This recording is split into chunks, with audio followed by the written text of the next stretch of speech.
Hello, dear listeners and readers. Before we begin our story, I'd love to know, what time is it where you are right now and where in the world are you tuning in from? Are you an early bird, a night owl, or somewhere in between? Don't forget to subscribe to Insomniac's Lore, where stories come alive at any hour. Now, settle in. This is Love in the Ashes, a post-World War II historical romance of war, loss, and redemption. Summer of 1945, and Paris is attempting to breathe again after years of occupation. The euphoria of liberation still flickers in the cafes, where croissants and stale cigarettes mix with hopeful talk of reconstruction. Yet behind the laughter lie shadows, badges of grief pinned to the hearts of those who lost too much. Dorothe Laurent stood by the window of a cramped relief hospital, gazing out at the city she loved. The grand boulevards, once so full of life, bore bullet holes and scorched facades. For a moment, she remembered being a child, running hand in hand with her mother to buy Haventaire from the flower stalls. Now that memory haunted her more than comforted her. Her mother and father had been taken by the Gestapo 2 years ago. She never saw them again. Officially, Dorothe was a French Red Cross nurse, assigned to the immediate care of wounded soldiers and civilians. In reality, her work went well beyond bandaging limbs. She'd grown adept at offering a shoulder to cry on, forging documents to help displaced children, and even coordinating supply lines with the Allied forces. Hers was a daily routine of heartbreak and fleeting hope. Each night, she trudged back to her small rented room near Rue de la Verrerie, bone-tired and emotionally spent. Sleep brought nightmares of black-uniformed men banging at her door, taking her family away while she stood frozen, powerless. Even the sound of distant footsteps could jolt her awake, heart pounding. One afternoon, as she was administering morphine to a burn victim, her supervisor, Isabelle Fournier, a woman in her 50s with kind eyes and wiry greying hair, entered with the news. The Red Cross was sending a contingent to Berlin to aid in the massive relief effort there. Dorothe's name was on the roster. "Dorothy," Isabel said, stepping closer so as not to disturb the patient.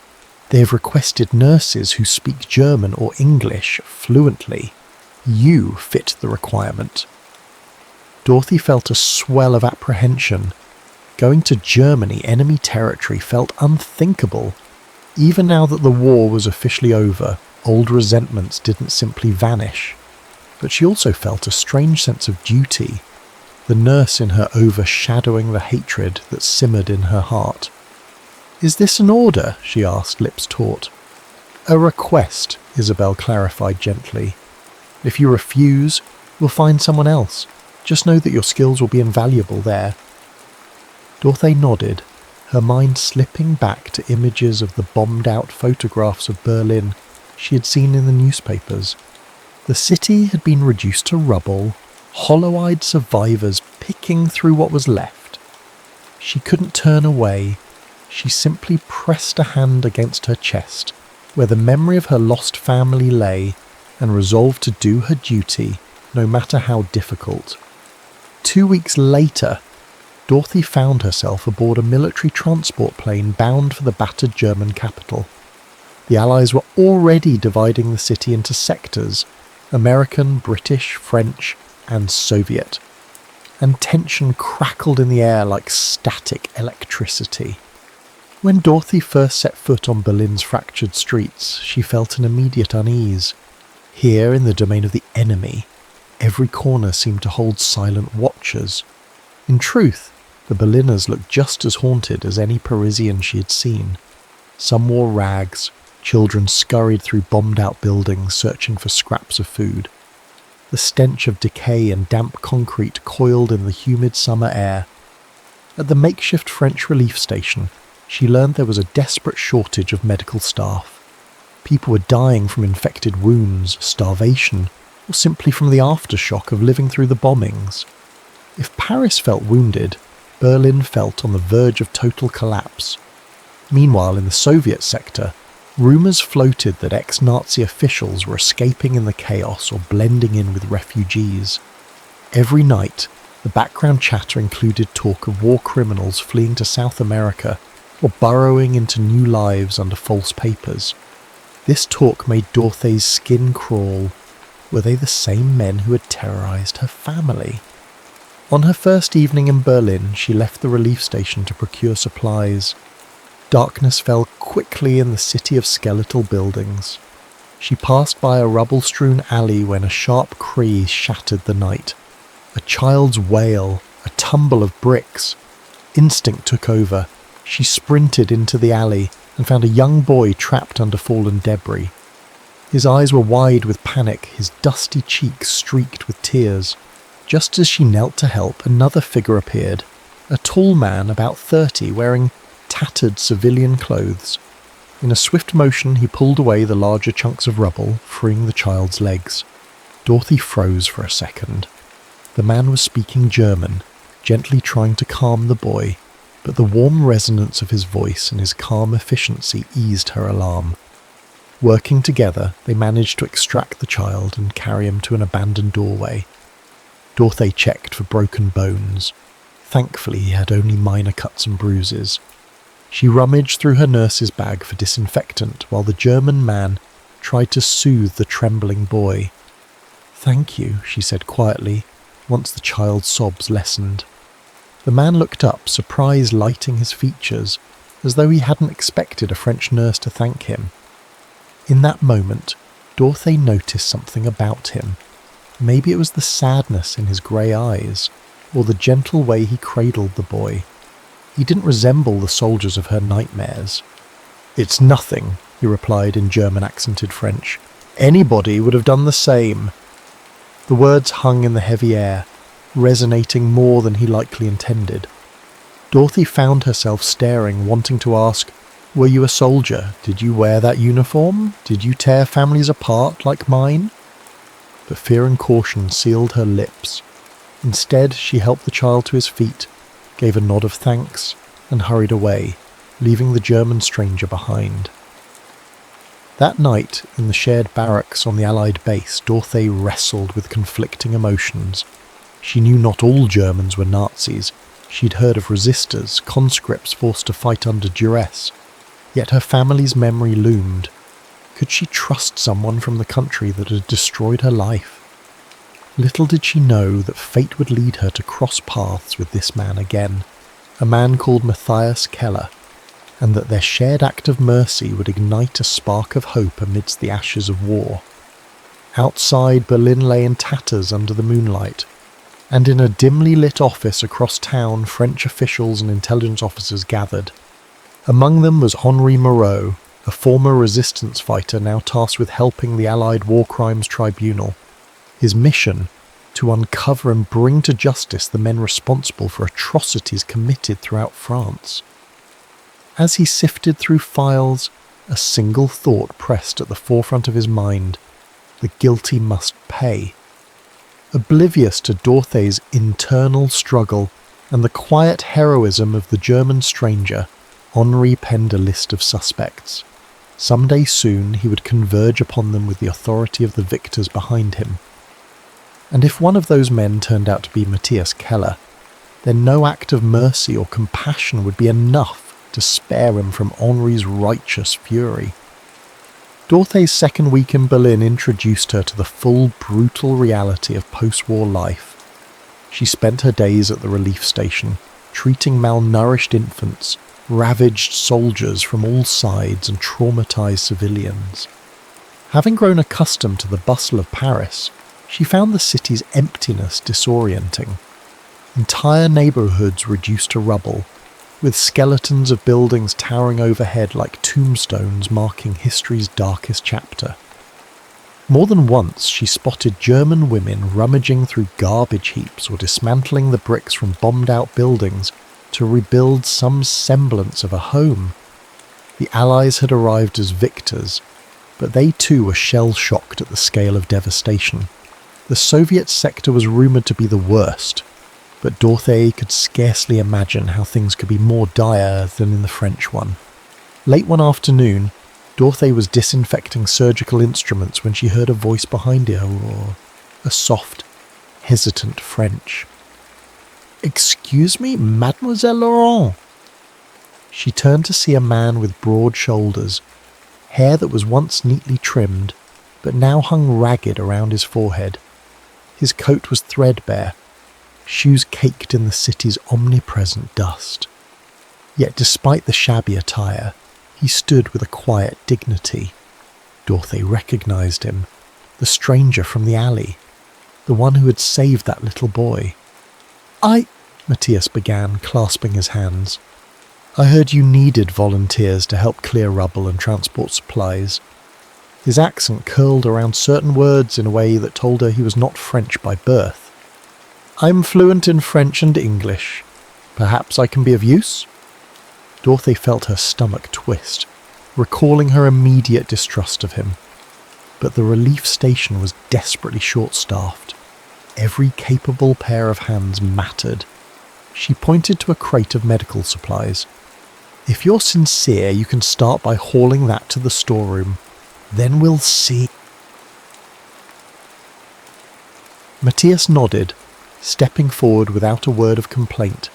He lifted the heavy crate, his muscles straining against the torn fabric of his coat, and carried it away.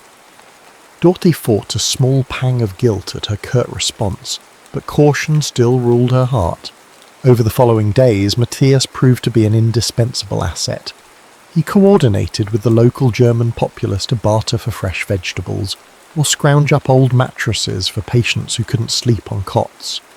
He guided Allied trucks through the labyrinth of collapsed streets, smoothing tensions when language barriers threatened to cause misunderstandings. For a man with such a sorrowful air, he seemed dedicated to the cause of helping others. His presence caught the eye of Henri Moreau, who arrived in Berlin a month into Dorothé's assignment. Henri, once a lanky young resistance fighter, now wore a tailored suit that betrayed his new role in the Allied War Crimes Tribunal. His left arm bore a long scar, evidence of a Gestapo interrogation that nearly killed him. Dorothy had once been engaged to Henri back when the war was still a distant storm. Their relationship had been as passionate as any young romance, but the war had changed them both in ways they never fully acknowledged. When Henri learned Dorothy was in Berlin, he rushed to see her. He found her in the relief station's makeshift pharmacy, sorting out scarce antibiotics. She looked up to see him standing in the doorway, a half smile on his face, as though hoping time hadn't placed too much distance between them. "Dorothy," he greeted softly, stepping forward to embrace her. She stiffened, remembering their last bitter parting in Paris, but she allowed the embrace, feeling an odd mixture of warmth and apprehension. Henri expressed polite interest in her work, then asked about the situation with suspected war criminals. "We believe many are hiding in plain sight," he said. "The Russians are taking some for their own purposes. The Americans are rounding up who they can. I'm here to ensure France's interests are not overlooked." Dorothy nodded, careful not to reveal too much about her own complicated feelings. She mentioned the many displaced civilians, the orphans, the scars that ran deeper than any building's rubble. Then Henri's gaze drifted across the station, lingering on Matthias, who was tending to a shivering elderly German woman. "Who is that?" he asked, his tone growing colder. "A volunteer," Dorothy replied. "He's been helping with logistics and translations." Henri narrowed his eyes. "I see." The look he gave Matthias was not openly hostile, but Dorothy recognized the suspicion behind it. Henri, after all, believed every German had at least some guilt to expunge. That evening, Dorothy found Matthias standing outside the relief station, quietly gazing at the broken skyline. The setting sun cast a burnt orange glow over the city, illuminating the jagged outlines of collapsed structures. She studied his profile, the firm line of his jaw, the perpetual sadness in his eyes. "Matthias," she began, surprising herself by using his name. "I never properly thanked you for helping that child, or for all you've done since." He shrugged, hands shoved into his coat pockets. "It's nothing. I'm trying to—" He paused, searching for the right words. "Trying to be useful." "Were you in the war?" Dorothy ventured, a question she'd been holding back. He exhaled, the evening wind ruffling his unkempt hair. I was conscripted. I had no choice, or so I told myself. His voice trailed off. Perhaps it was too soon to share everything. Dorothy felt the sting of memory. Her father had also believed he had no choice when the Gestapo demanded loyalty. Choices in wartime were rarely simple. "I see," she murmured. "Do you have a family?" "They're gone," he replied flatly. "All of them." A cold hush fell between them as the last rays of sunlight faded. Dorothy wanted to ask more, but something in Matthias's tone warned her to tread carefully. They stood side by side, silent witnesses to the city's heartbreak. And in that silence, Dorothy realized she felt more empathy than hate, a flicker of understanding for a man who seemed as broken by war as she was. The next day, a wave of pneumonia cases swept through the station. Between the poor hygiene, lack of proper nutrition, and cramped shelters, disease spread swiftly. Medical supplies were low, and the single doctor present worked around the clock. Dorothy, exhausted, collapsed from fever one evening. It was Matthias who discovered her shivering in a corner of the pharmacy. Without hesitation, he gathered her into his arms and placed her on a cot. Over the next several days, he tended to her as best he could, cooling her forehead with damp cloths, feeding her spoonfuls of broth from the limited rations. He even convinced a British medic to spare some precious antibiotics for her. When Dorothy finally opened her eyes, sweaty hair plastered to her brow, Matthias was there, concern etched on his face. "Thank God," he breathed, relief colouring his voice. "You stayed with me?" she croaked, throat raw from fever. He nodded. "I did." In that moment she saw him not as the enemy or even a suspicious volunteer, but as a human being holding on to compassion in a world that had tried to crush it. Unaware that Henri was watching from a distance, Dorothy felt something shift inside her, a fragile sense of trust, a crack in the fortress of her resentment. A few days after Dorothy's recovery, the relief station busied itself with a delicate mission, shepherding a group of orphan children to a safer temporary home outside Berlin. The conditions in the city were far too dangerous. Threats included collapsing buildings, leftover minefields, and a rampant black market that preyed on the most vulnerable. Dorothy, still weakened but resolute, coordinated with a British relief convoy. They had only 2 trucks and limited security, but it was all they could manage. Matthias volunteered to drive one of the trucks, expertly manoeuvring around the rutted roads. The children clung to one another, wide-eyed and silent. Dorothy's heart bled for them. She handed out small snacks, biscuits, dried apples. Their gratitude was heartbreaking. These were kids who had learned to expect almost nothing from the world. They made it out of the city's western edge past checkpoint after checkpoint. Soviet soldiers eyed them suspiciously, but the British captain's official documents convinced them to let the convoy pass. It was dusk when they arrived at a battered countryside estate that had been converted into a temporary shelter. There, the children would have at least some space, some cleanliness, and a chance at a meal. Dorothy and Matthias spent the night there, helping the shelter staff settle the children in. By the time dawn broke, Dorothy found herself in the garden, inhaling the fresh scent of dew-covered grass, an aroma that felt oddly foreign after weeks of city rubble and disinfectant. Matthias joined her, handing her a mug of weak tea. "You look better," he said softly. Dorothy nodded, sipping gratefully. "And you look exhausted." He allowed a small smile. "Aren't we all?"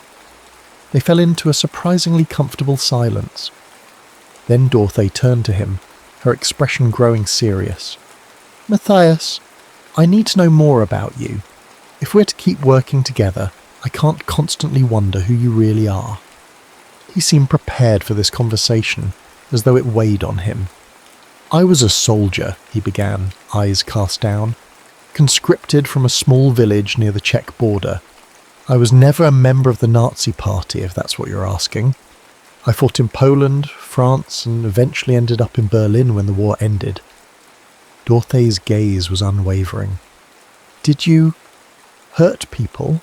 I mean, how involved were you? Matthias's voice trembled with the memory. I was a radio operator for most of the war, sending and receiving orders. But in the final months, we were all forced to fight on the front lines. I saw horrors I can't begin to describe. I tried to desert twice. The penalty was death. He paused, inhaling unsteady breaths. I know it doesn't absolve me, but I never believed in what was happening, and by the end, I was too ashamed to even look at my own reflection. Dorothy felt tears burn her eyes. Her father, a loyal Frenchman, had once told her that not all Germans were the same. We fight the ideology, not the entire people, he used to say. She believed him in principle, but living through the occupation made that ideology personal. Matthias reached into his pocket, pulling out a battered photograph. It showed a woman and a young boy, both smiling. My wife and son, he said quietly. They died in an Allied bombing raid near Dresden. I couldn't protect them.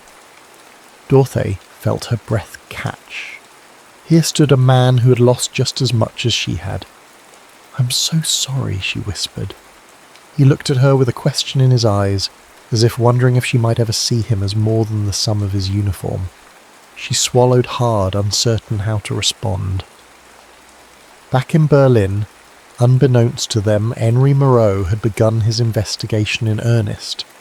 He'd received a tip about Johann Wies, a former German officer rumoured to be orchestrating escape routes for Nazi war criminals. The intelligence suggested that Weiss had an old connection to a radio operator named Matthias Keller. Late one night, Henri waited in a cold corridor of the Allied administration building. Inside a cramped office with flickering overhead lights, a British officer briefed him on sightings of Weiss. He's cunning, Major Moreau, the officer explained. He's using the black market and false papers.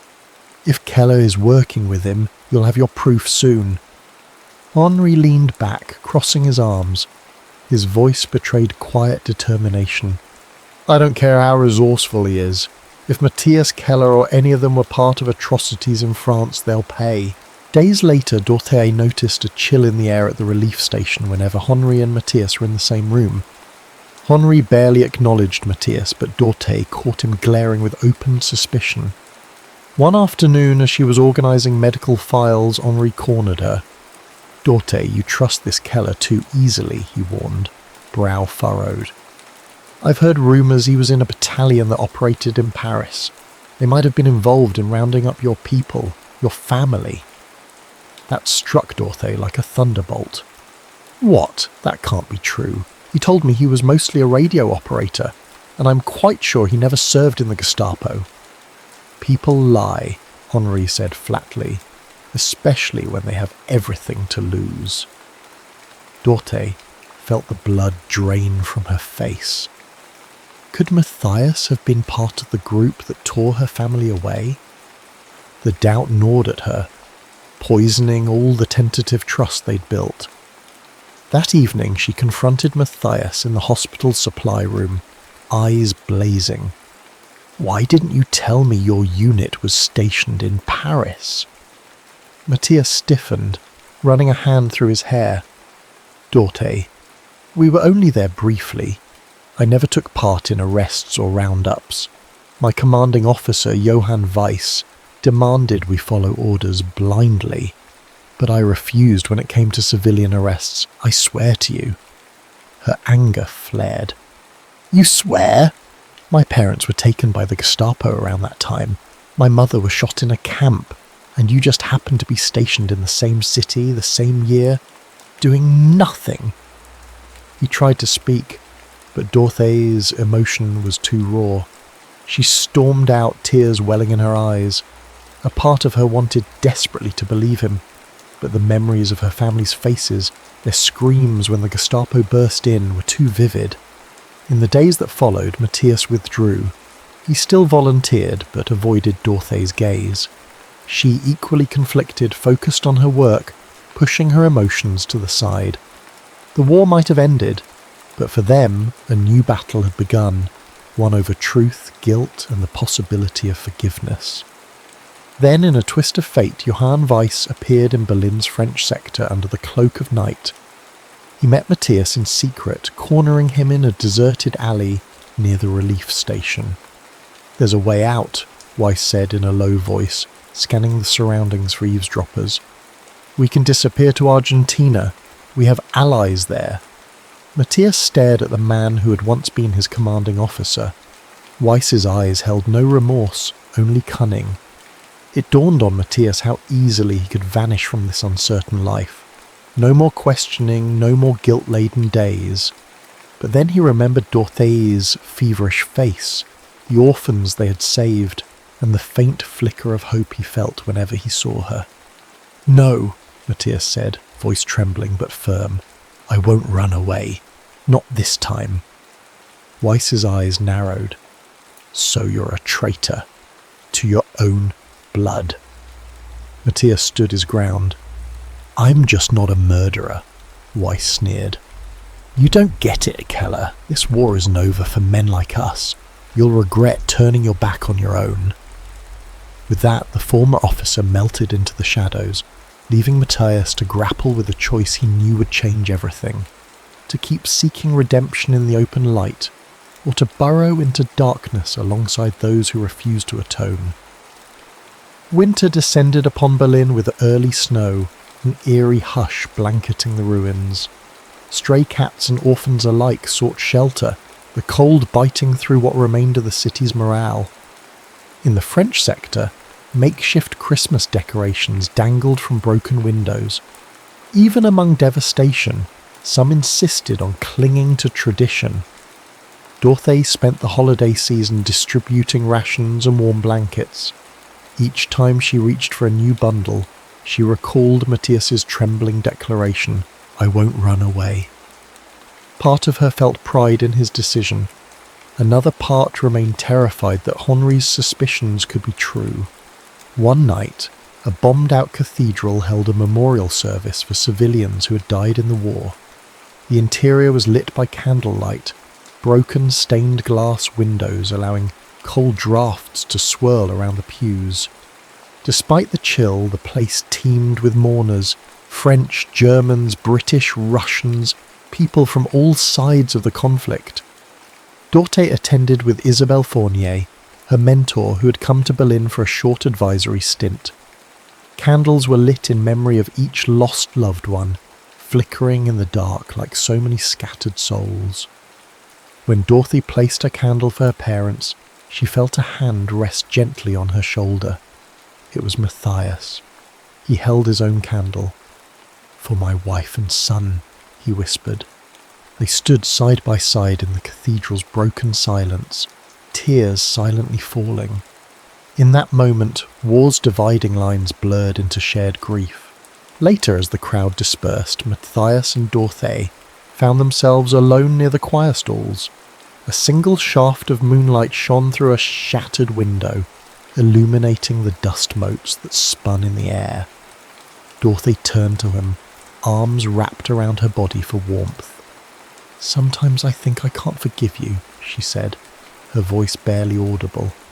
"Not you specifically, but all of it. Your uniform, your language, the memories you represent." Her words trembled with sincerity. Matthias bowed his head.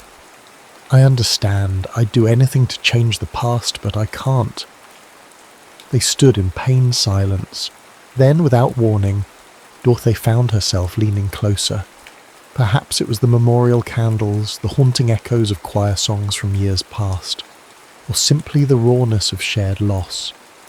She pressed her lips to his. It was an unplanned, desperate gesture, one that spoke of loneliness, longing, and the faint hope that broken people might still mend each other. When they parted, Matthias's eyes were bright with unshed tears. "I don't deserve this," he rasped. Dorothée closed her eyes.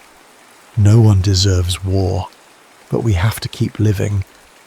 For a moment, it felt like they were the only two people in a world swirling with ghosts. They left the cathedral separately, uncertain and afraid of what might come next. The next morning, Henry stormed into the relief station, face flushed with anger. He'd gathered more intelligence on Johann Weiss and his network. Slamming a file onto a desk, he confronted Matthias in front of everyone, including Dorothy. "You were in the same battalion as Weiss. You shared posts in Paris, and your commanding officer reported you absent during certain raids, but that doesn't prove your innocence," Henri hissed. "He's smuggling out Nazis, and you haven't reported him to the tribunal. Why?" Matthias's jaw tightened. "I've reported what I know to the British, and I refused his offer to flee. I want nothing to do with him. Believe me or don't." Henri scoffed, flipping the file open to reveal lists of names. "You think that's enough? We have evidence that your unit was responsible for rounding up dozens of French civilians. Many ended up in camps." His eyes flicked toward Dorothy, implying her family. "They need to see justice," Matthias's voice cracked. "I told you, I never participated in those arrests." Henri moved closer, his voice dropping to a near snarl. "A convenient claim. So why did you vanish after the war? Changed your name, took on menial labour?" Matthias locked eyes with him. "Because men like Weiss wanted to use me. I was safer as a nobody." The tension in the room was suffocating. Dorothy stepped forward, placing herself between the two men. "Henri, listen. He's willing to surrender himself if that's what it takes. We have bigger problems. Weiss is still out there smuggling out real war criminals." Henri glared at her, betrayal flickering in his eyes. "You're taking his sir?" "I'm taking the side of truth," she replied, though her voice trembled. In the following days, Matthias made a decision that stunned everyone. He turned himself into the Allied authorities for questioning. If he had committed crimes, he would face the consequences. If he was innocent, he would be cleared. It was an act that made headlines among the Allied press corps stationed in Berlin. "Former German soldier seeks tribunal hearing to prove innocence." Dorothy watched as British MPs led Matthias away in a military jeep. He offered her a faint smile before disappearing around the corner. Something inside her twisted, a combination of guilt, fear, and unexpected love. Time crawled after that. Henri launched a formal investigation, interviewing survivors and combing through old Nazi records. Dorothy, heartsick, tried to return to her daily tasks of caring for the wounded, but her mind kept drifting to Matthias, alone in some cold cell awaiting a verdict. Isabelle Fournier gently coaxed Dorothy to eat and sleep, reminding her that worrying alone wouldn't solve anything. But Dorothy had grown thinner, her face gaunt with stress. She found herself waking from nightmares, where she stood on a vast field of rubble, calling Matthias's name with no reply. Finally, weeks later, the tribunal convened. Henri presented his findings. Documents showing Matthias's battalion had indeed been stationed in Paris, but there was a separate set of testimonies. French citizens who claimed a German radio operator had helped save them from arrest. One testimonial recounted how soldiers sabotaged communications to delay a raid, allowing resistance members to warn targeted families. Could that soldier have been Matthias? Henri, faced with contradictory evidence, had to concede that the new testimonies painted a nuanced picture. Meanwhile, a British intelligence officer testified that Matthias had previously provided valuable leads on several ex-SS men trying to escape. During the hearing, Dorothy waited outside, pacing the hallway. At last, the door opened. A weary Henri emerged, his expression hard to read. He told Dorothy the tribunal found insufficient grounds to charge Matthias with war crimes. Any questionable actions were overshadowed by evidence that he'd actively resisted certain orders. When Matthias finally stepped out, He looked drained yet strangely at peace. Dorothy rushed to him, ignoring the stares of curious onlookers. She wrapped her arms around him, tears streaming. For a moment, they were simply two people who had survived unimaginable hardship and found each other in the aftermath. Henri stood a short distance away, arms folded. He looked at them, jaw clenched, then sighed. "I still hate what happened," he muttered, more to himself than anyone else. "But I can't hate you for something you didn't do." His scar on his forearm stood out, a reminder of the interrogation he endured. Hatred had been his armour for years, but now he found it fracturing piece by piece. Matthias, voice thick with emotion, said, "I'm sorry for all you lost. I truly am." Henri offered a tight nod, turning away to hide the conflicting emotions in his eyes. In that instant, Dorothy knew that forgiveness didn't come wrapped in a neat bow. It was messy, heartbreakingly human, and occasionally tinged with compromise. The next day, Matthias handed in his notice at the Berlin relief station. He announced plans to move to Alsace, a region on the border of France and Germany, known for its vineyards and rolling hills. Word had spread that vineyard owners were looking for workers to help restore the land that had been ravaged by war. He thought it the perfect place to start anew, somewhere quiet where no one demanded that he pick a side. Dorothy made a decision that astonished even herself. She planned to go with him. Spring of 1947 found the French-German border region of Alsace clothed in gentle sunlight. The war's scars remained visible, fallen barns, tilled fields dotted with shrapnel fragments. But amidst the devastation, green vines began to flourish. Nature had a remarkable way of reclaiming life from ruin. Dorothy and Matthias arrived at a modest vineyard perched on a gentle slope. Old stone buildings stood around a central courtyard, the main house framed by a wooden sign reading Domaine Brunet.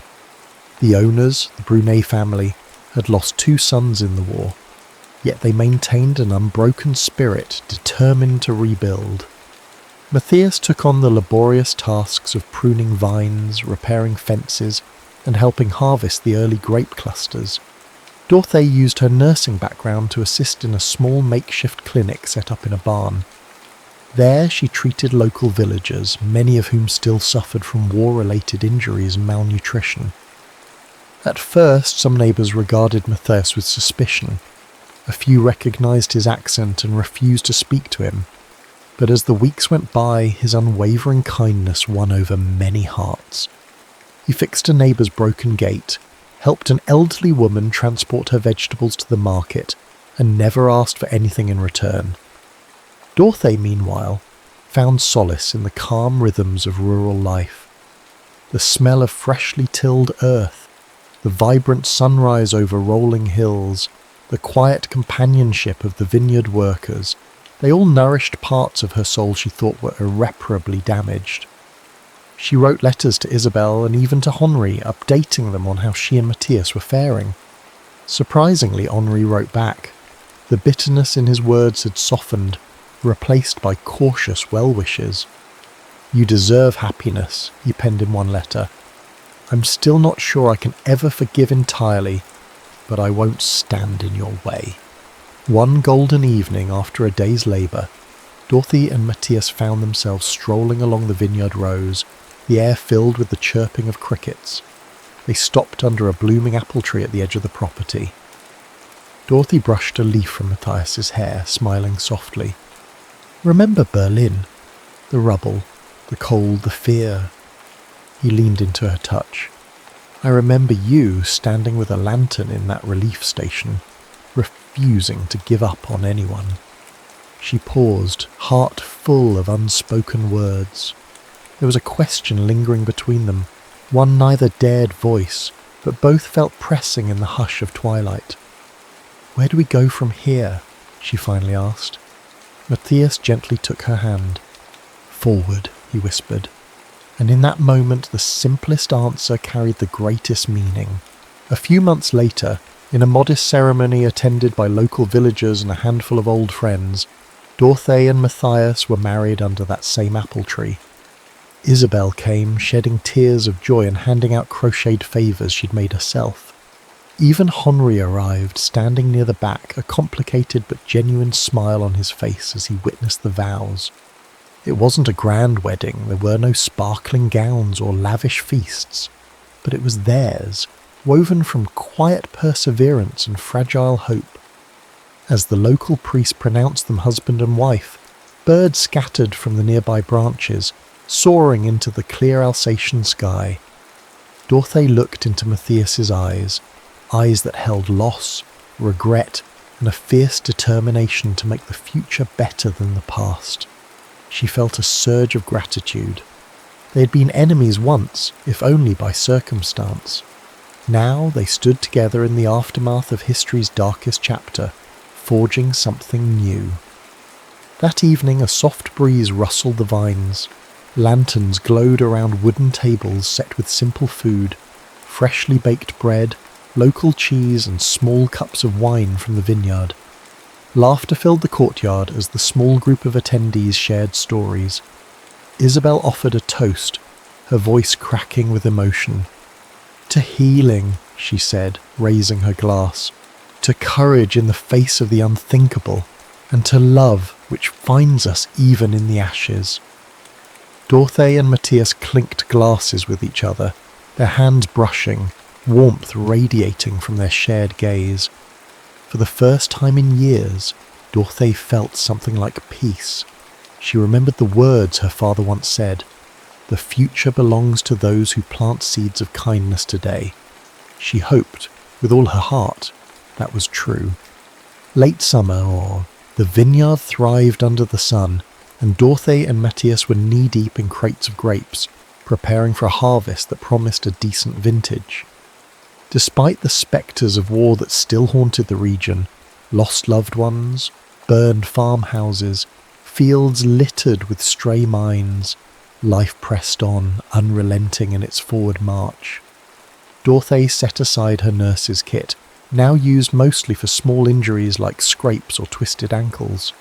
She had started a tiny children's clinic in the village, offering basic health checks.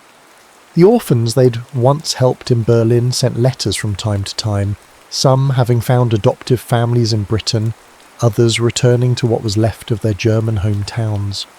Matthias's days were spent learning the intricacies of vineyard management, soil pH levels, pruning techniques, pest control.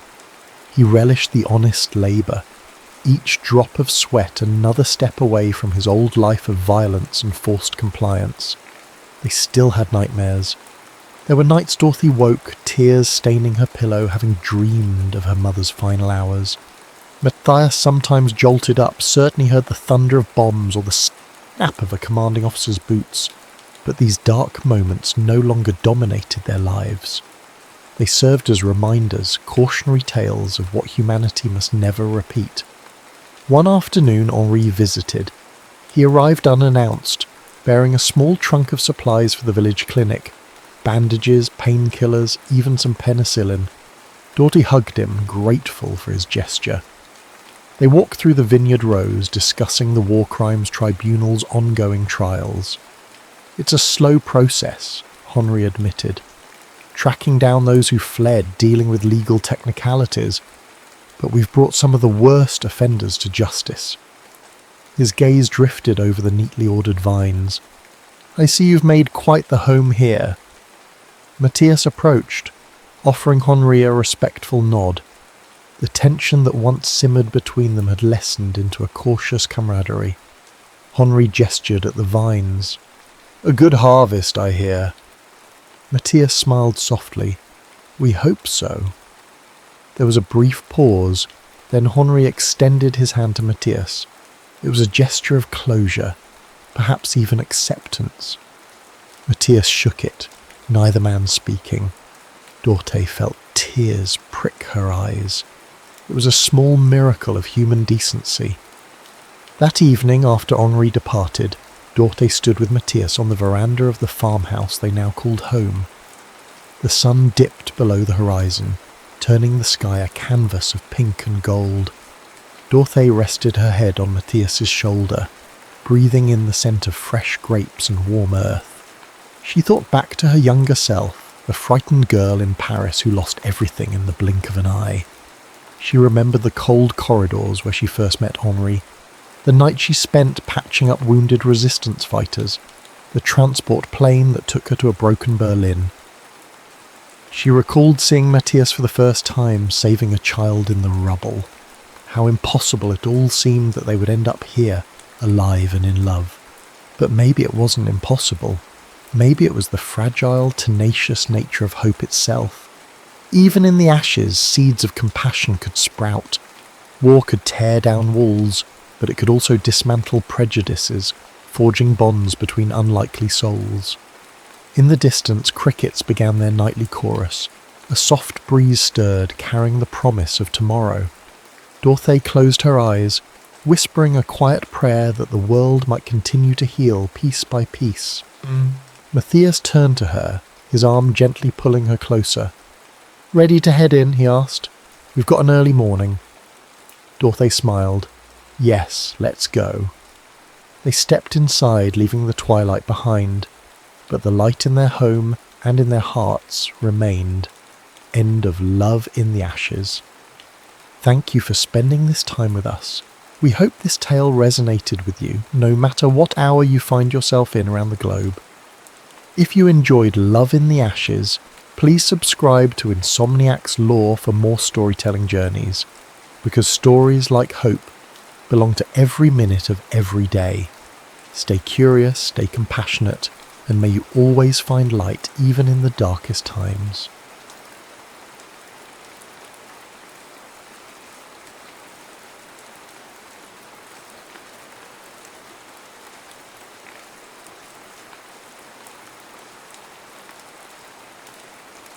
The alarm sounded at 3:15 a.m. on an early June morning in 1953, though Richard Dunbar was already awake.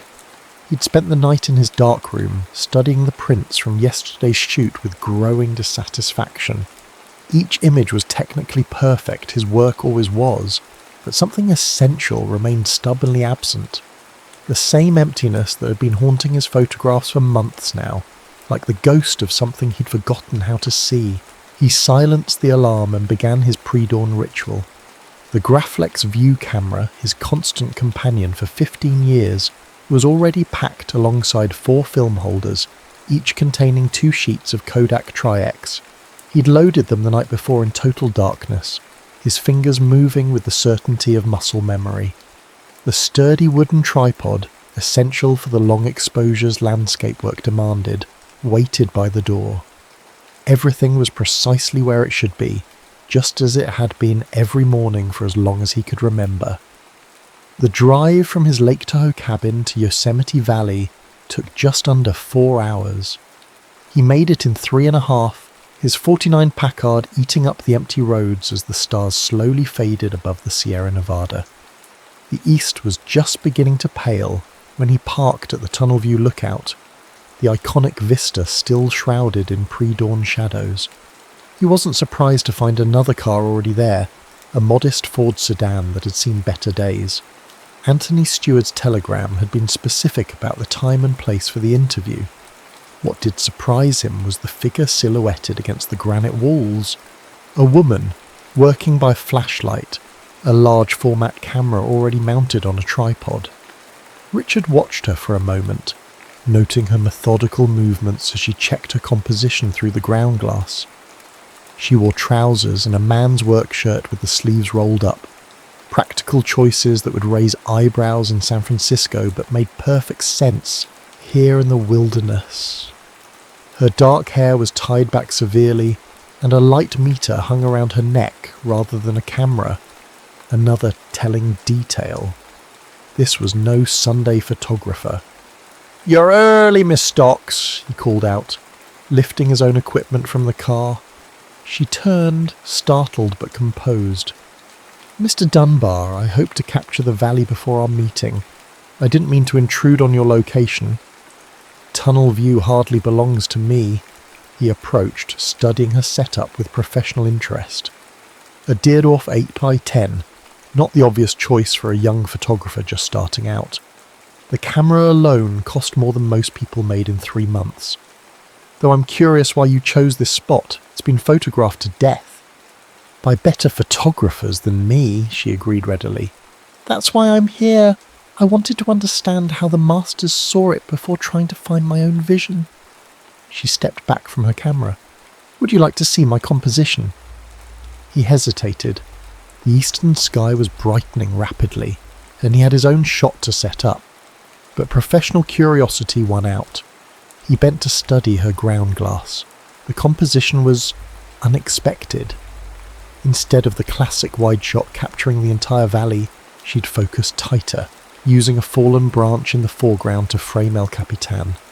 The pre-dawn light created deep shadows that gave the scene an almost abstract quality. It wasn't technically perfect. The exposure would be tricky with such contrast, but there was something compelling about it. An interesting choice, he said finally, but not what you would have done. It wasn't a question. No. He straightened, meeting her eyes for the first time. They were darker than he had expected, intelligent and unafraid. I would have waited for better light. Better light or safer light?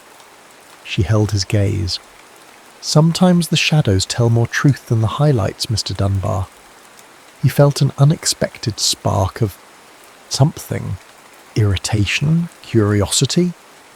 Before he could respond, she was already moving, efficiently breaking down her equipment to make room for his.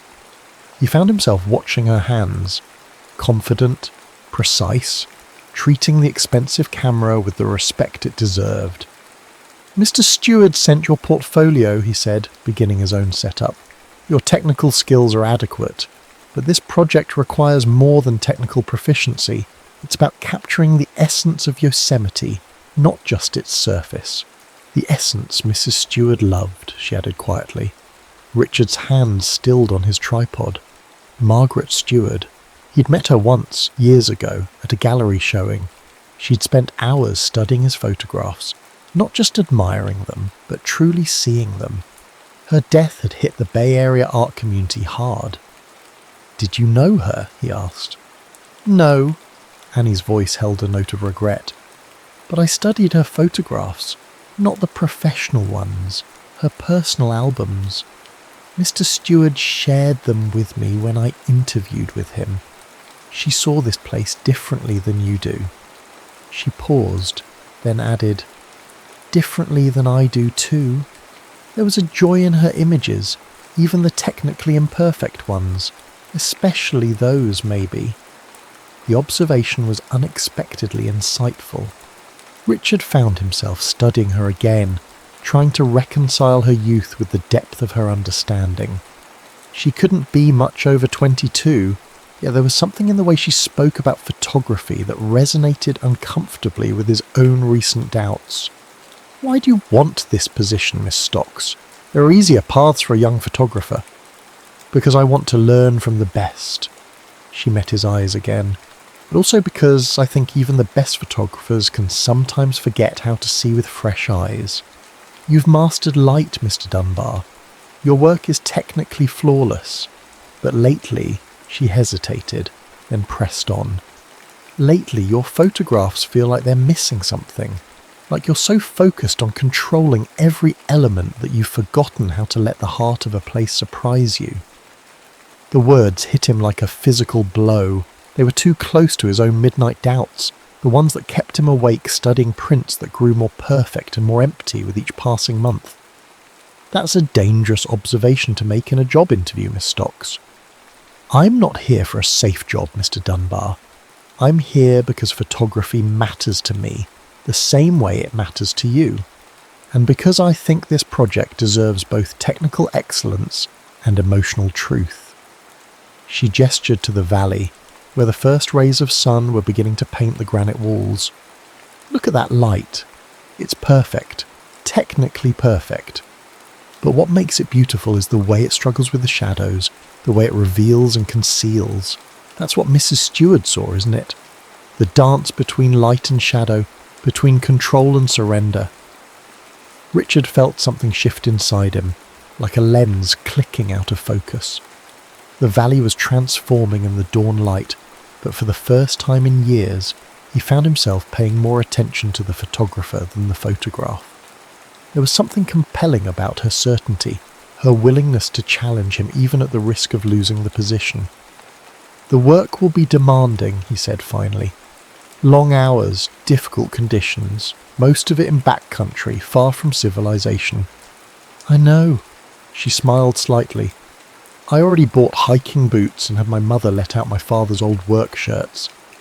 "Your father's shirts?" "He was a logger before the war. Taught me that anything worth doing is worth doing right." She turned back to her camera, beginning to pack it away. "He also taught me that the most beautiful things in nature don't wait for perfect conditions. Sometimes you have to wade into the shadows to find them." Richard watched her work, noting the efficiency of her movements, the way she handled her equipment with both strength and grace. She was young, yes, but there was something compelling about her vision, her quiet confidence, her willingness to push beyond the safe and technically perfect. "The project starts Monday," he said abruptly. "Dawn at this location. Bring your Deerdorf. And coffee." Her hand stilled on her camera case. "Strong coffee or safe coffee, Mr. Dunbar?" "Strong." He turned back to his own camera, hiding the unexpected quirk of his lips. "Very strong." The sun was fully up now, the valley awash in golden light. Richard Dunbar had spent his career pursuing technical perfection, believing that mastery meant control, but as he watched Annie Stocks pack her car, her movements sure and graceful in the morning light, he wondered if perhaps he'd been focusing on the wrong thing all along. Sometimes the most profound images emerge not from perfect light, but from the space between light and shadow, between control and surrender, between what was safely known and what remained to be discovered. The project ahead would test them both, not just their photographic skills, but their understanding of what it meant to truly see. And for the first time in longer than he could remember, Richard felt something stir in his chest that felt like anticipation, like the moment before pressing the shutter, when anything, absolutely anything, seemed possible. Their first month in the field tested them both. Richard insisted on starting in the backcountry, away from the tourist-crowded valley. Mrs. Stewart loved the hidden places, he explained, studying their topographical maps by lantern light. The spots most people never see. Annie traced their planned route with her finger. 3 weeks without resupply, that's ambitious. Having second thoughts? No, she met his eyes across the map. Just calculating how much film we can reasonably carry. He found himself studying her in the flickering light. She'd already proven herself more capable than he'd expected. Her technical skills were solid, but more importantly, she approached each challenge with quiet determination.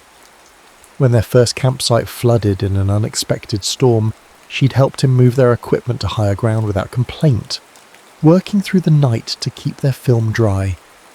"We'll each take 6 film holders," he decided. 12 shots per day maximum. That's not much for what we're trying to capture. It'll force us to be deliberate. Every exposure has to matter. She nodded, understanding. In the warm glow of the lantern, her face held a softness he hadn't noticed before. Like Mrs. Stewart's personal albums, some of her best shots were the ones she waited days to take. Richard looked away, uncomfortable with how often he found himself watching her. She had a habit of making observations that cut too close to the truth. The backcountry changed them both. Days began before dawn and ended long after sunset. They developed a rhythm, working in companionable silence as they scouted locations, set up shots, packed and unpacked their heavy equipment. Richard found himself increasingly relying on her eye for composition, though he was reluctant to admit it.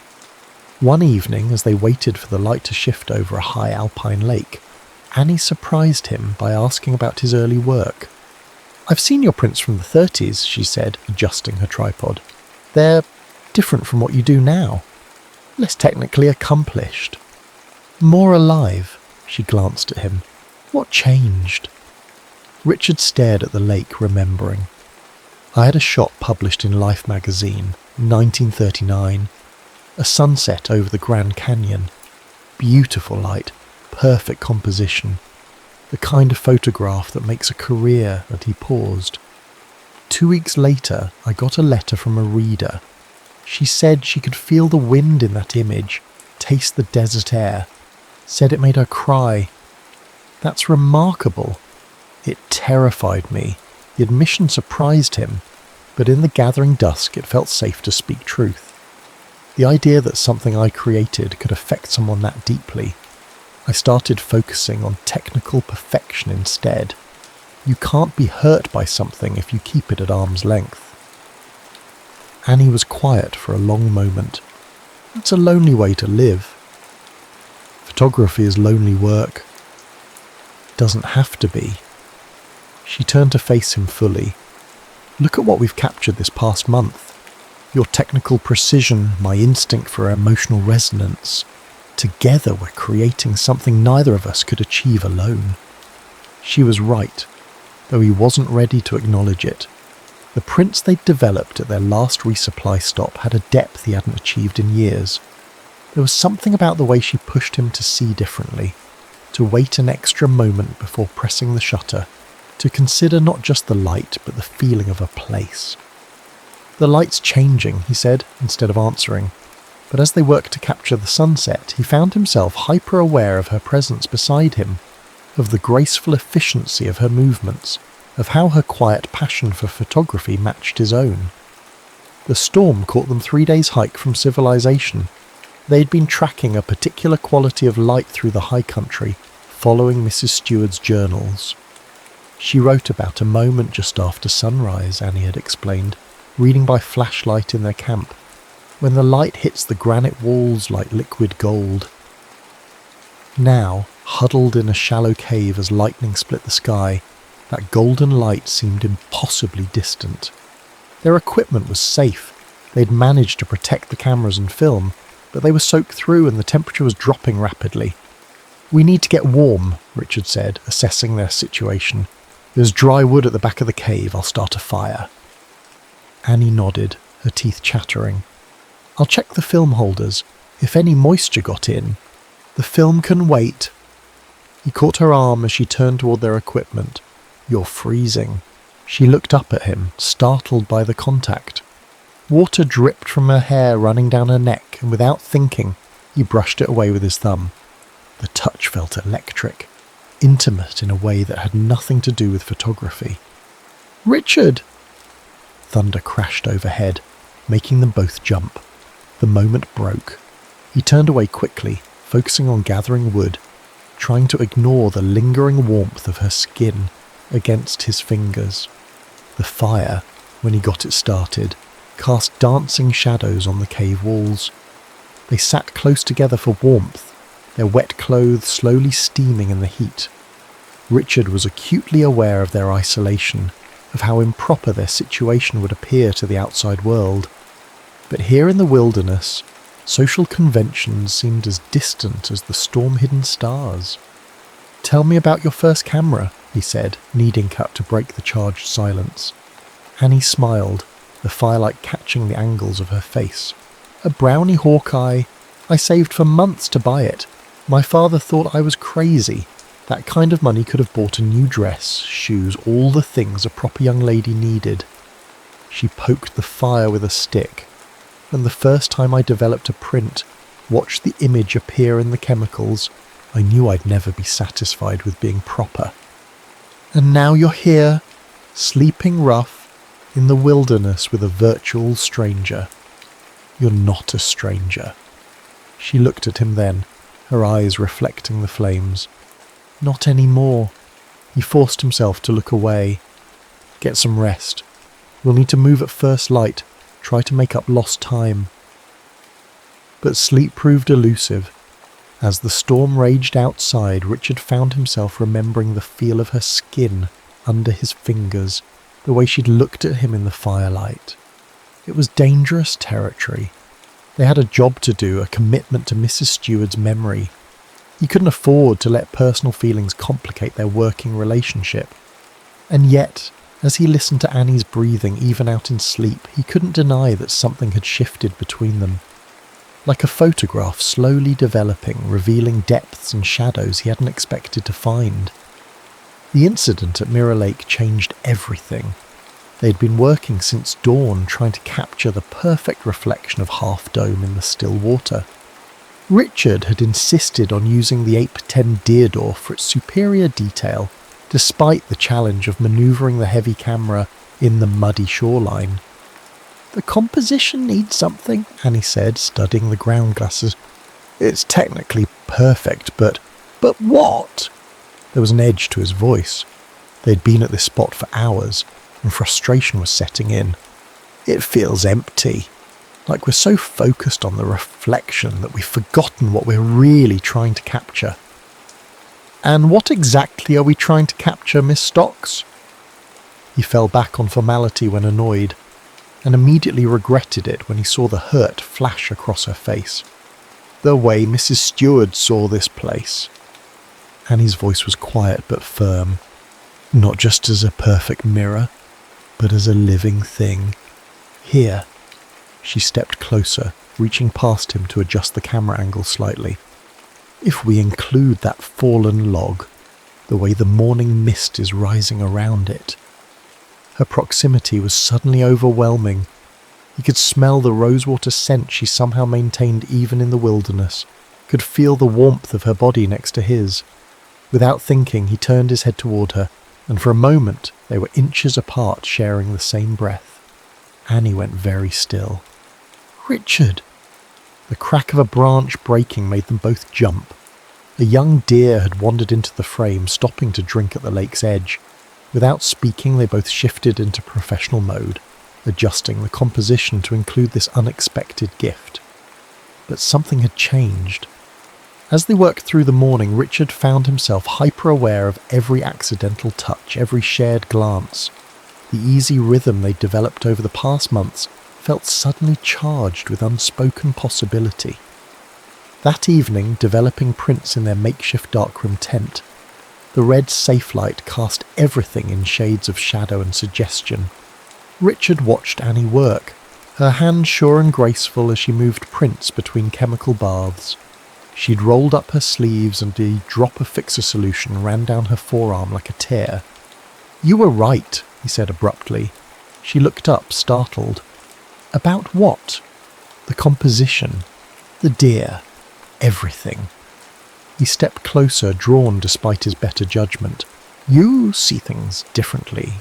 You make me see things differently." "Is that such a bad thing?" Her voice was barely a whisper. "It's terrifying." He reached out, brushed another drop of solution from her skin. This time his fingers lingered. "Everything about you terrifies me."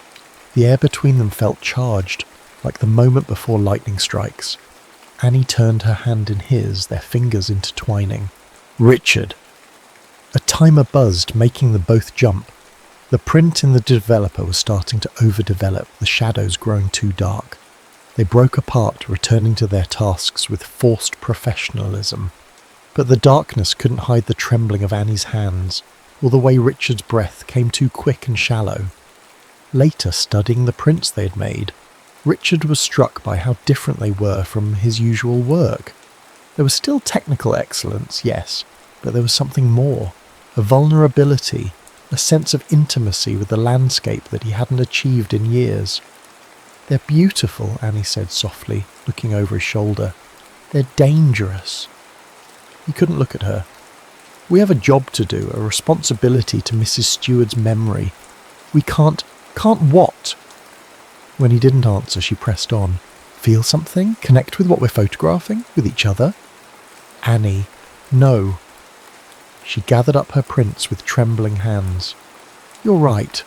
We have a job to do. Good night, McDunbar." She left him alone in the darkroom tent, surrounded by images that revealed too much truth. Richard stared at the prints, seeing in them everything he'd been trying to avoid. Vulnerability, emotion, the dangerous beauty of letting someone behind his carefully constructed walls. The project was barely half finished. They had 6 more months of working together. of shared dawns and wilderness camps and darkroom sessions. 6 months of trying to maintain professional distance while every instinct urged him closer. Richard Dunbar had built his career on control, on keeping emotion at arm's length. But as he studied the prints before him, he was forced to acknowledge that control was slipping away, and the images were better for it. The question was, could he survive letting his heart be as exposed as his photography? October came to Yosemite in a blaze of colour. The valley maples turned fierce gold, aspens shimmered silver yellow against granite walls, and the late afternoon light took on an almost ethereal quality. It was the kind of light photographers dreamed about, the kind Margaret Stewart had written about in her journals. They'd returned to Richard's cabin near Lake Tahoe to develop the autumn series. The project was nearly complete, just a few months left to capture winter's transformation of the park. Their work had exceeded expectations. Anthony Stewart, reviewing their preliminary prints, had been moved to tears. "Margaret would have loved thee," he'd said, touching one image with trembling fingers. "She always said Yosemite was most beautiful when seen through eyes of love."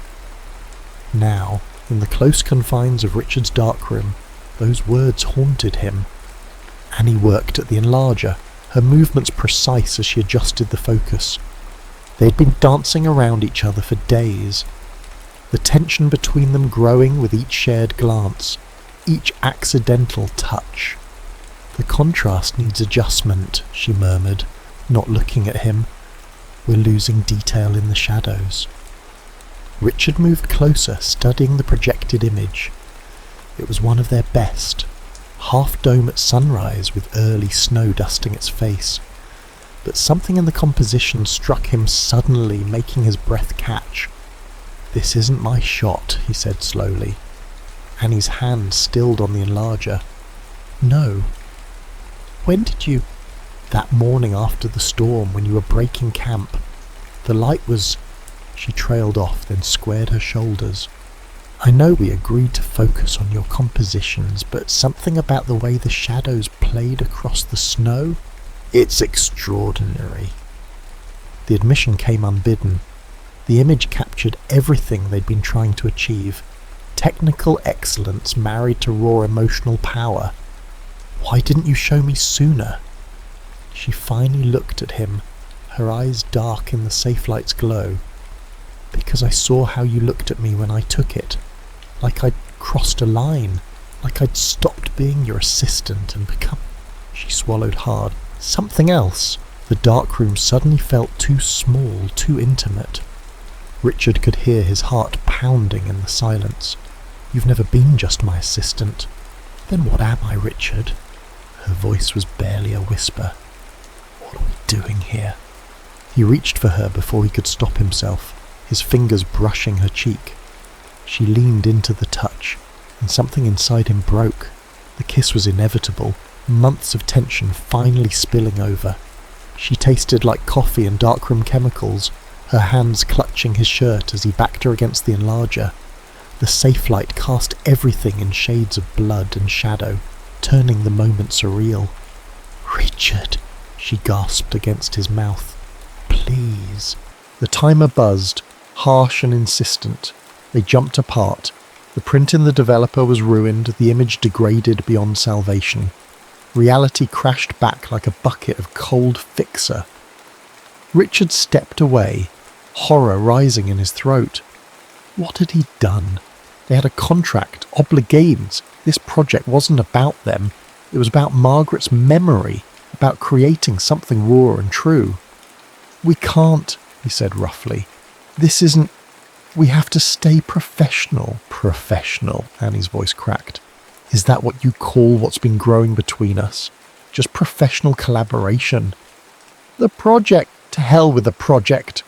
She grabbed one of their prints, thrust it at him. "Look at this. Really look at it. Everything that makes these images powerful is because of what's happening between us. The tension, the emotion, the way we see differently together than apart. That's exactly why it has to stop." He forced himself to meet her eyes. "We're losing objectivity, the work. The work is better because of it. Why can't you see that? Why are you so afraid of letting someone in?"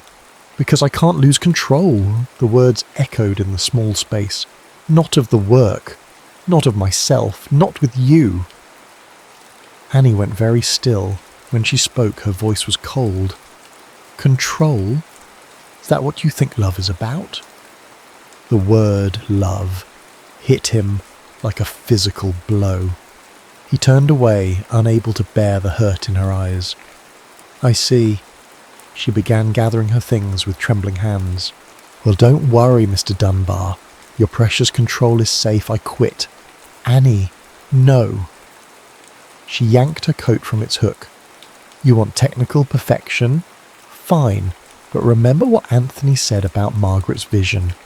She saw Yosemite through eyes of love. All you see is light and shadow, and you're too afraid to admit there might be something more." She slammed out of the dark room, leaving him alone in the red-tinged darkness. Through the wall, he heard her gathering her things from the cabin's main room. The front door opened, then closed. A car engine started, faded into distance. Richard sank onto his stool, surrounded by their prints. In the safe light, every image seemed to mock him. Here was the alpine lake where they'd first talked about fear and art, the meadow where she'd taught him to wait for emotion before pressing the shutter, the storm-swept granite where she'd fallen asleep beside him, trusting him completely. And there, newly developed, her shot of Half Dome. It was the kind of photograph he'd spent his career trying to create, technically perfect yet emotionally raw, the kind of image that could make a stranger cry, the kind of art that only came from letting go. Outside, snow began to fall, tiny flakes caught in the porch light. Winter was coming to the Sierras. The project's final season stretched ahead, impossible now without her. Richard stared at her ruined print in the developer, watching the image fade to black, and realised that in trying to maintain control, he had lost the only thing that truly mattered. The timer buzzed again, insistent in the darkness, but Richard didn't move to silence it. He sat in his perfectly controlled darkroom, surrounded by images of a love he'd been too afraid to grasp, and finally understood what Margaret Stewart had known all along. Some things were beautiful precisely because they couldn't be controlled. And sometimes, the most perfect moments came not from technical precision, but from letting your heart be as exposed as your film.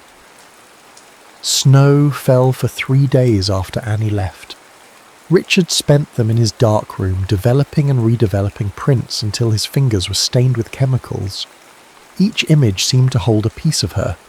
The way she'd frame a shot differently than he would, how she'd wait for emotional resonance before pressing the shutter, her intuitive understanding of what made a photograph more than merely perfect. On the 4th day, Anthony Stewart arrived unannounced. "Miss Stocks resigned," Anthony said without preamble, standing in Richard's living room. Snow fell outside the windows, turning the world soft and silent. "She sent me her letter of resignation along with this." He placed a large print on Richard's coffee table. It was Annie's shot of Half Dome, professionally mounted and finished. In the clean winter light, it was even more extraordinary than it had appeared in the darkroom. "She said you'd understand what it meant," Anthony continued quietly, "that it was her way of showing what Margaret always tried to teach her about photography." Richard stared at the image, seeing now what he'd been too afraid to acknowledge that night. It wasn't just technically accomplished. It was emotionally raw, vulnerable, beautiful in its honesty. Like Margaret's personal albums, it captured not just the landscape but the feeling of the moment. "I've been a fool," he said finally. "Yes," Anthony's voice was gentle. "You know, Margaret used to say that the best photographs are like love letters. They're not about technical perfection. They're about showing someone else exactly how you see the world and trusting them to understand." Richard looked up sharply. "Did Annie tell you what happened?" "She didn't have to." Anthony picked up the photograph. "It's all here in this image. The way she sees Yosemite, the way she sees you." He paused. "The question is, What are you going to do about it? Finding Annie proved harder than Richard expected. She wasn't at her San Francisco apartment or at any of the commercial dark rooms where she'd once worked.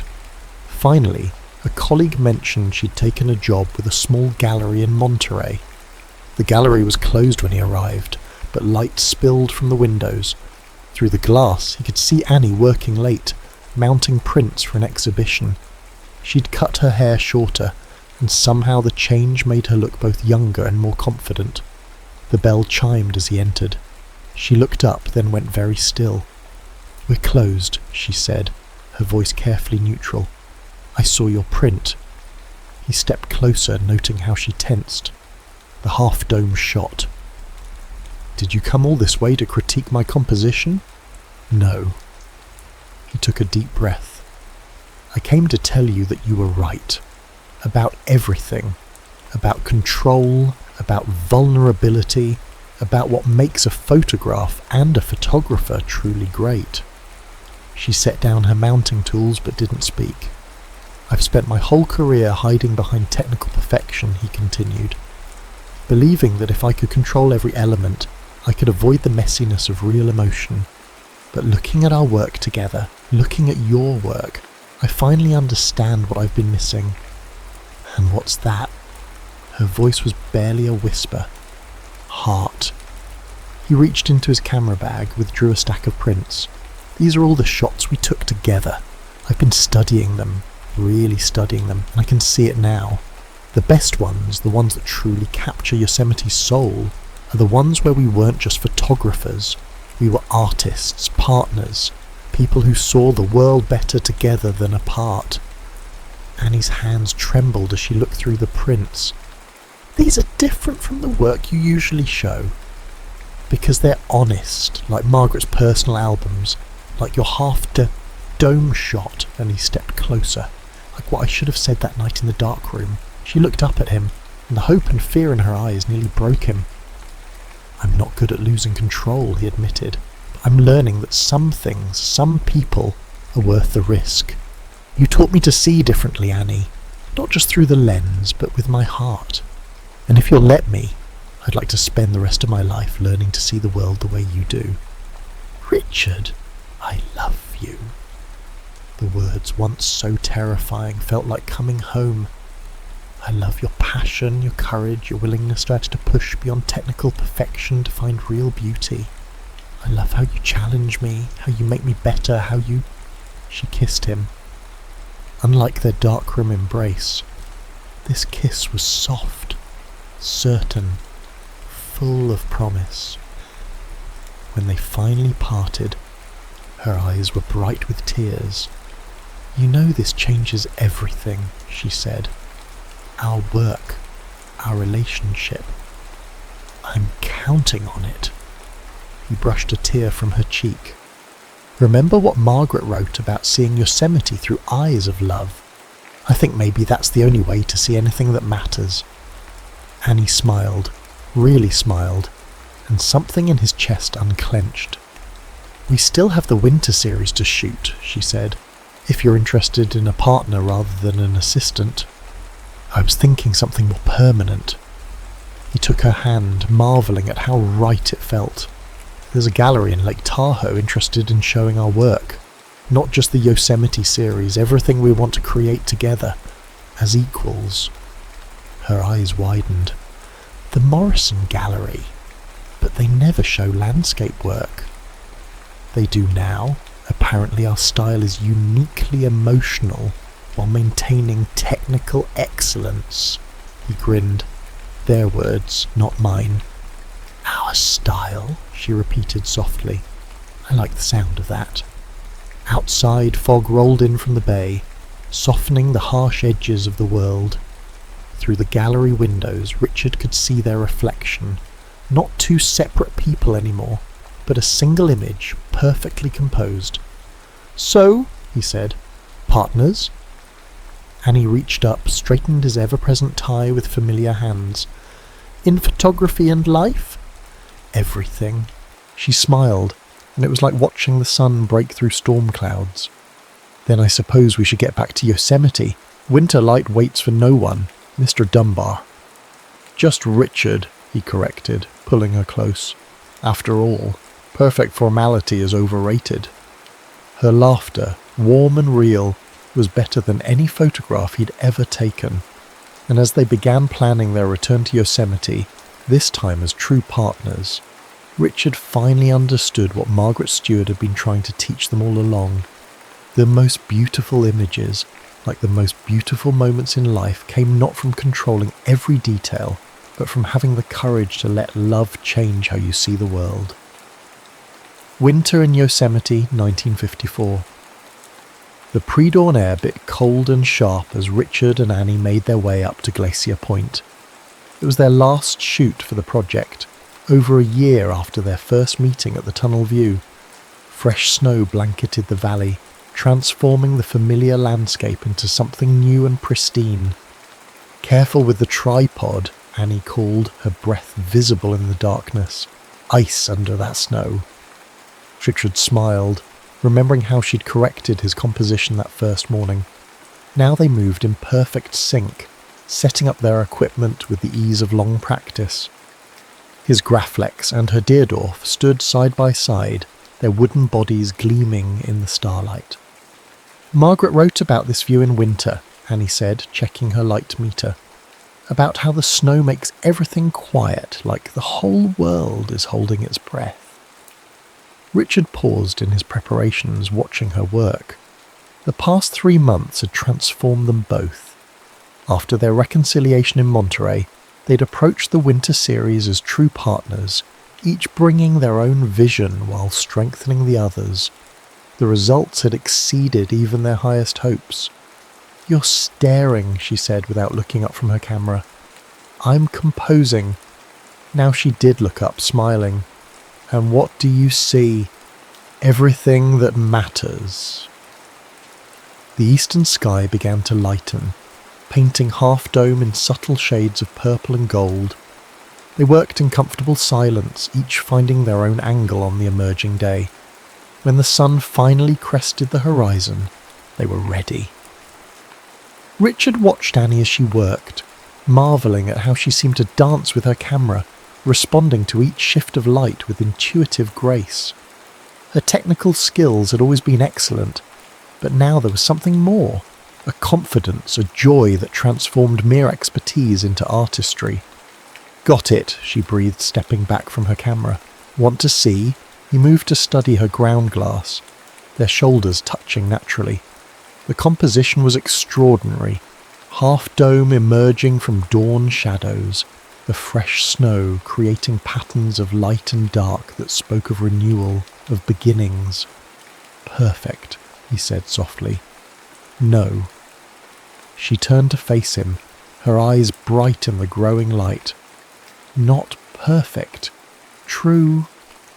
He understood then what he needed to do. Reaching into his camera bag, he withdrew a small package wrapped in dark cloth. "I have something for you. An early wedding gift. Richard, open it." Inside was a photograph he'd taken the day after their engagement, printed and mounted with meticulous care. It showed Annie at work, her face lit by winter sunshine as she adjusted her camera. But it wasn't just a portrait. It was a love letter in silver and light, showing her exactly as he saw her. Brilliant, passionate, absolutely essential to his world. She breathed, touching the print gently. "You've never shown me your portraits before."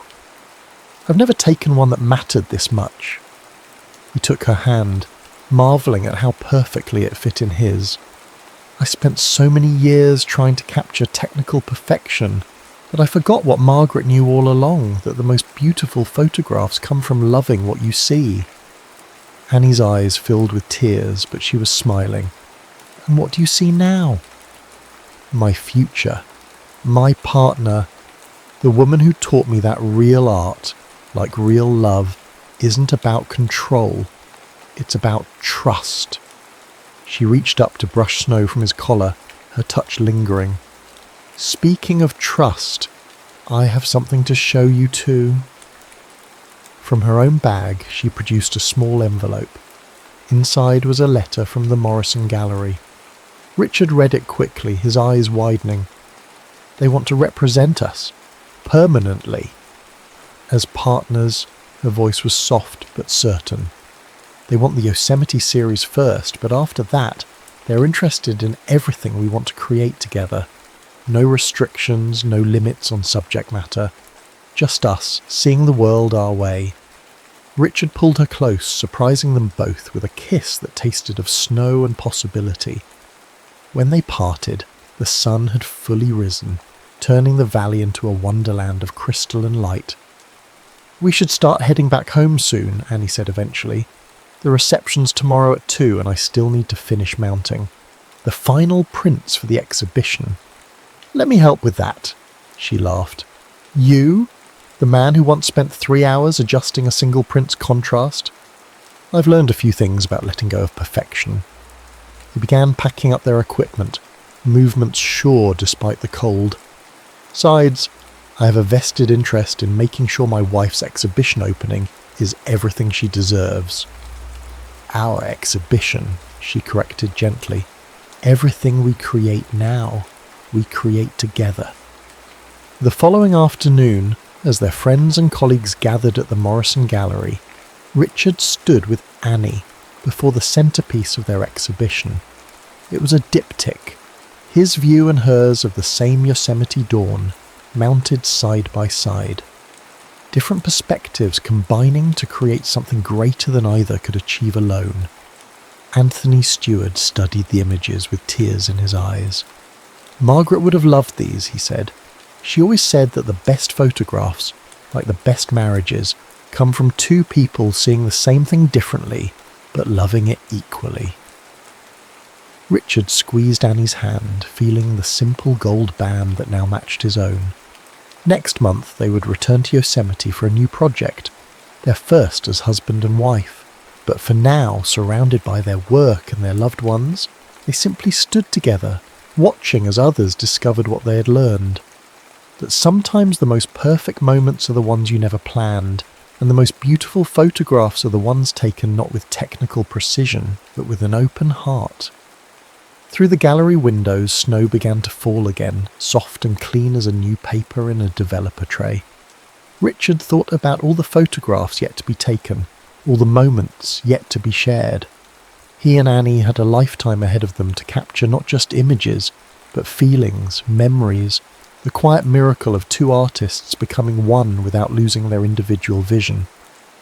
"Ready for our next adventure?" Annie asked softly. Richard looked at his wife, his partner, his muse, and smiled. "With you, always." The snow fell harder now, transforming the Lake Tahoe street into something magical and new. Inside the warmth of the gallery, surrounded by the images they'd created together, Richard and Annie Dunbar stood hand in hand, ready to begin their greatest collaboration yet, a life viewed through the lens of love, the end.